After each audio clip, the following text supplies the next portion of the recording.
Olive Young, guys. Hindi na ako nakapag-vlog kasi late na kami nag-start ng day. Ayan na si Sir.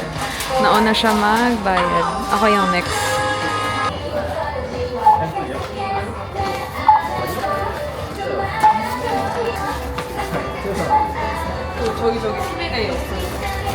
Tapos na pala kami mag-Olive Young, guys. Pero hindi ko nahanap dun yung isa, yung pinapahanap ng atin Israel, yung isa, Anwa. Ano ba nayasin naman ito? Naka-ano ako, nasa 70,000 Korean won.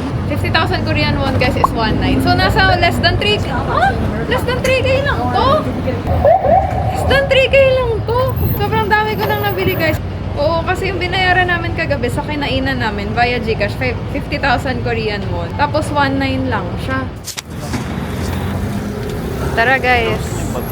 Punta tayo dun sa lunch na sobrang sinasuggest na Israel. Alam niyo ba, hindi pa kami nakakapag samgyetang. Tapos Israel, nagsuggest siya na ito na lang kainin namin. Ano siya, iba siya sa samgyetang, pero parang almost the same. Pero yung samgyetang, guys, may ano yun, may ginseng, may luya, mga ganon. Pero itong nakainan natin, simpler version siya ng samgyetang.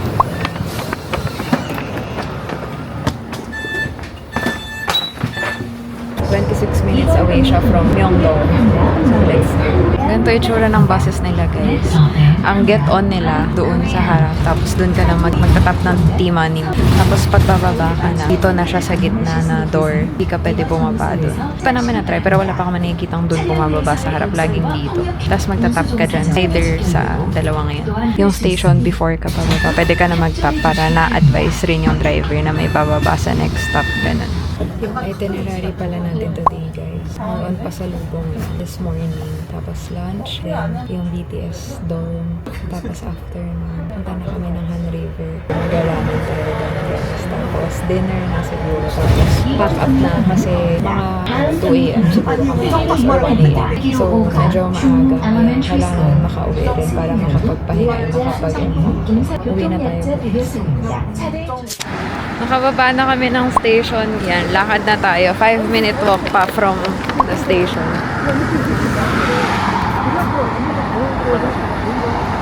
Yung kakainan pala natin, guys, malapit dun sa pinagstayan nila Israel noong 2017. Nadaanan lang daw nila yon, kaya Korean name siya.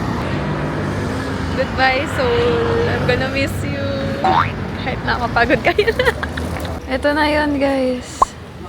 Ito na yun. Yan siya. Yan building niya. Wala siyang English name, guys. Let's see kung masarap talaga. Sa Israel kasi pinipilit niya ako. Nandito daw talaga. The best daw talaga. Magsisisi raw ako kung hindi kami kakain dun. Let's see. Nabasa ko sa Google. Lagi daw to jampa with Ajuma and Ajushi every lunch. So time now is 12:31. Tignan natin kung maraming tao. Ang daming tao. Oh my God. Yan. Sige. Pasok na. Ang bango! Hala, guys, naglagay na agad sila. Ito lang yata yung menu nila. Wala na sila. Hindi tayo pinabili ng menu, no? Hindi kami pinabili ng menu. Ito lang yata ang menu nila. Ito siya, guys. 30,000 Korean won. Mix the spicy sauce and mustard into your liking and add the chives. You can only order the sauce. The bottom is outside enough. Okay.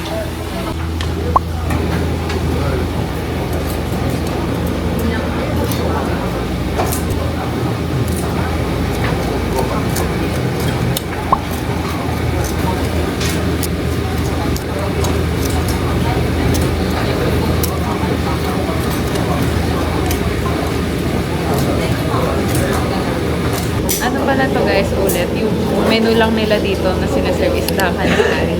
Ito yung spelling ng dakan mari.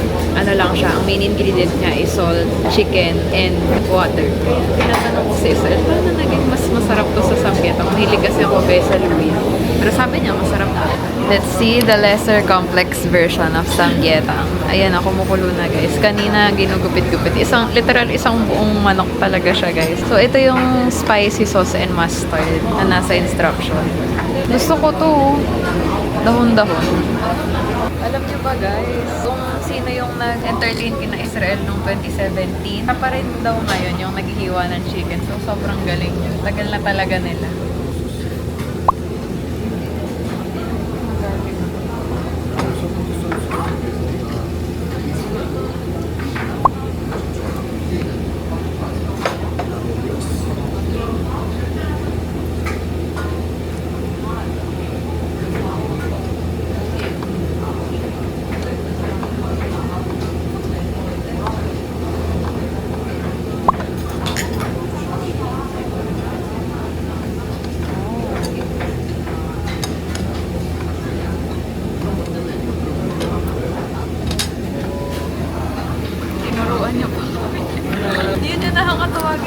legit na parang kainan dito sa Korea. Kapag ka yung parang matatanda, talagang tuturuan ka nila paano kainin yung food nila.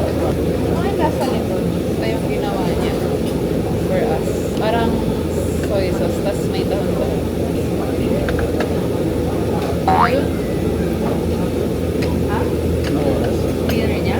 Sabi ni Israel sa akin, ito daw pinakamasarap kong matitikman sa buong Korea trip namin. Bold statement by Israel. In case itatry nyo rin ito, operating hours niya, 2 lang. Isang lunch, isang dinner. Yung lunch niya, 12 p.m. to 3 p.m. Yung dinner niya, 5 p.m. to 10 p.m. So, hindi siya open the whole day.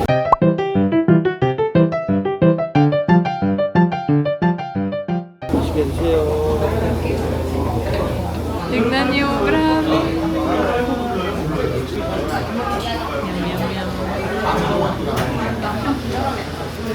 Ang sarap niya, puro Korean style.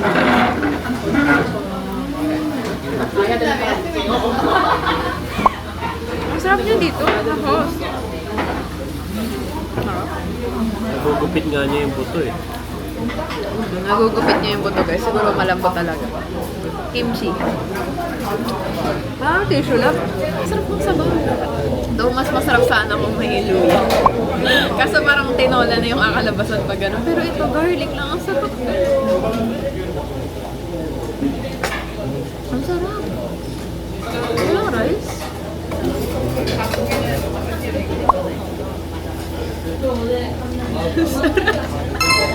Walang alam ito guys. Masarap. Ang sarap. Milig ako sa sabaw guys. Miss ko na nga magsinigaw.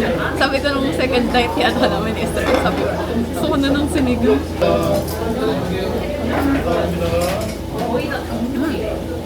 Yung sabaw niya guys, may carrots, patatas, may onion. Pero sobrang daming garlic kasi Mura lang eh. every higop mo may garlic. Oo, tsaka mura lang. 30,001 lang. Sobrang mura nito. Ano sila? Good for ano nga Pasoy siya. lang. Ang sarap kasi ng sabaw. Saka yung ano niya guys, yung manok niya, walang kalansa-lansa. Alam mo kasi kapag yung manok hindi sariwa, malansa. Ito wala. Yung kimchi nila dito, may sabaw. Ano oras yung init? 5 to. The best guys. Harap.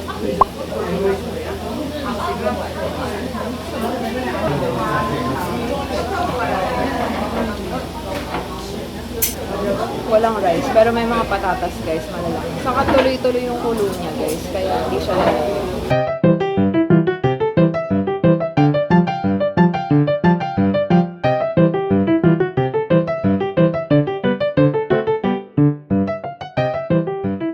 Sinabihan Israel yung pinsan niya, latte yan, na kumain dito kasi sarap talaga. Ano siya guys, pasok siya sa panlasa ng Pinoy. Kung na-miss mo na yung mga pagkain ng Pinoy, sarap. Paling talaga yung DJI.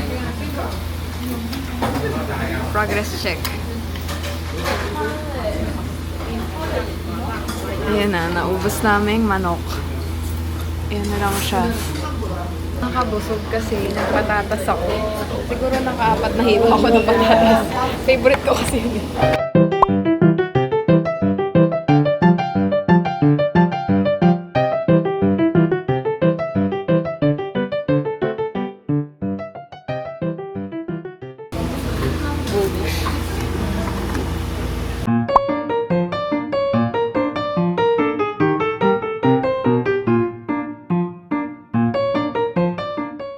Pupunta na tayo sa dating building ng BTS. Sa Israel ay walang choice kundi samahan ako sa dating building ng BTS. BTS related. Dalawa lang naman guys. Yung una, yung dating building ng Hybe, ng Big Hit. Tapos next is yung Hybe Museum. Pero hindi ako mag-museum guys kasi parang kailangan pa yun ng reservation sa mobile app. Tapos 2 hours yung kailangan mong i-allot para makalibot ka within that museum para marami tayong mapunta. Ayan, ako yung nag-navigate guys. Alam niyo ba, si Israel nag-navigate sa aming dalawa. Kasi nga ako yung gumawa ng itinerary. Hirap kaya mag-research. Pupunta kami ngayon sa old building ng Big Hit. Wish me luck. Ako mag-navigate. Dali lang pala sa neighbor. Kailangan mo lang matama yung arrow. Ganyan pala dapat angle pag nag-vlog. Ayan. Pike's Coffee guys. If familiar kayo. Meron na kasi niyan sa Pinas. Ayan. Coffee is red. Ayan guys, sa Naver map. Sa pag-navigate, madali lang. Ayan, mag-walk lang. 273 meters. Approximately 4-minute walk. Tapos ayan yung station. Sinsoldong, Rotary, Shein Bank, Seoul, Pho, Flea Market. Tapos ayan yung bus number. Bus number 421. Arriving soon na. Tapos next is 8 minutes. Pero bibili pa kasi sa Israel. Yan siya. Tapos after natin dyan, bababa tayo dun sa isang station. Tapos sakay ulit tayo ng another bus. Ayan. Let's go guys. It's 1:36 p.m. Nalulungkot na ako agad. 12 hours from now, nasa airport na tayo.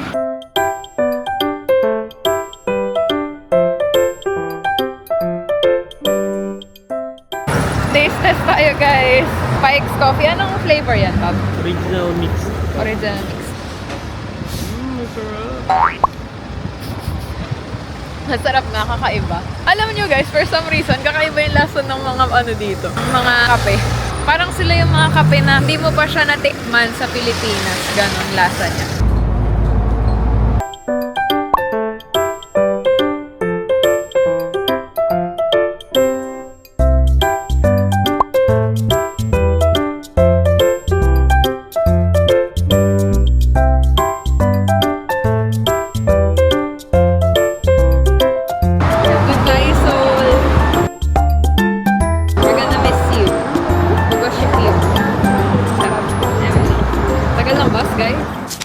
Welcome to Gangnam guys! Ay, mali! Doon pala tayo sa pataas! Sabi pa ni Israel, ang taas doon ah. Tapos doon pala kami pupunta. Ayun na. Sasayad tong Mustang ah. Hindi ba? Ayan, pataas guys. 4-minute walk. Diba? Nag-BTS building lang tayo. Nakarating na tayo ng Gangnam. Who would have thought na makapag-Gangnam tayo? Yan si Israel. Ang dakilang asawa ko. Wow! Grabe kasi guys, oh. 4 minutes hiking. Ayan, dyan tayo galing. Tapos, bakit pa ulit? All for BTS. Ito na guys. We're here. Wow.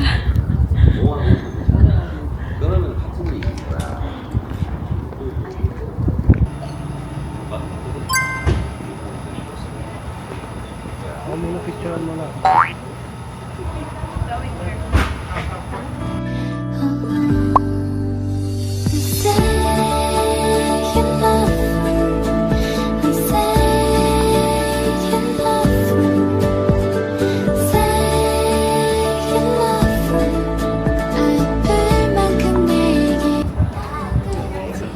Ready? Mexico. And you, where are you from? Philippines. So much. Thank you. Ito guys, yung second floor. Ayan, dyan tayo naglakad kanina. Wait lang, nagpa-fangirl ako. Ito guys, closer view. Ito yung frontage niya. Let's go, lakad na tayo. Nakapagsulat pala ako doon guys. Nanghiram tayo ng pentel pen dun sa isang army. Taga Mexico siya. Lalakad na tayo guys. Yung next pala natin pupuntahan is the K-Star Road or K-Hallyu Road. Ano yun guys? Nandun yung mga kamay nila. Jungkook, gano'n. Hype na yun? Hindi. Ayan. Abang ulit tayo ng bus guys. Bus ulit tayo. Parang ang professional ng mga tao dito. Unlike sa Myeongdong, Hongdae, mga young, wild and free. Dito parang mga professional.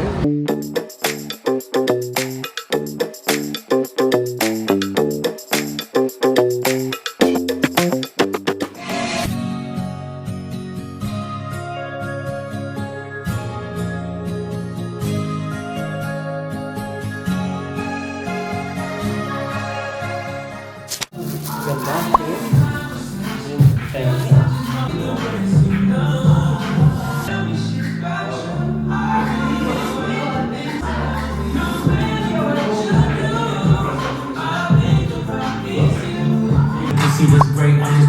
Ganda rin ito guys. Magsukat dito lang kasi matanda na sumusunod.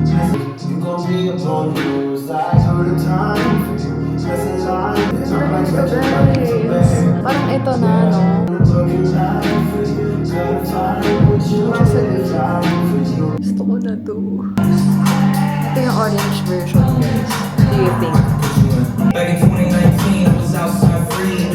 the white version. Okay din yung white mo, kaso hindi ko talaga to brandy. Okay din to. Sobrang comfy size. Ito yung gilid. Ito ay Stan. Stan na style. Ang ganda niya kasi. Ito yung brown version. Ay, iba pala to. Ala, ang ganda din.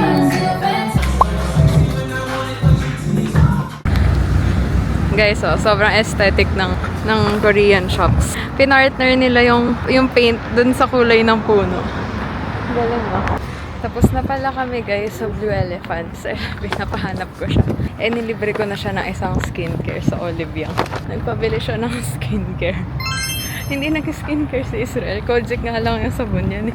Tapos ngayon guys, pupunta kami sa Cafe Pokpo. Ano siya, yung with falls. Ayan guys, oh, may green-green na. Di ko sure kung nakikita nyo pero may green-green na siya na leaves.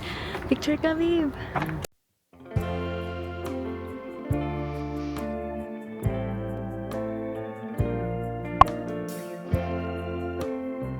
First time natin magsasubway! Oh my God! First time natin magsasubway, guys. Happy naman ako. Wait lang. Mag-reload tayo, guys. Ito, reloading. Handset. Ito. Tapos, lalagay nyo yung money nyo dito. Ayan. Tapos, select ka ng amount. Yes. Please insert amount of money to reload and wait a moment. Ayan, insert. Sa mga bus stops, guys, sa mga train stations, mayroong reloading.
Hey guys, ako ulit.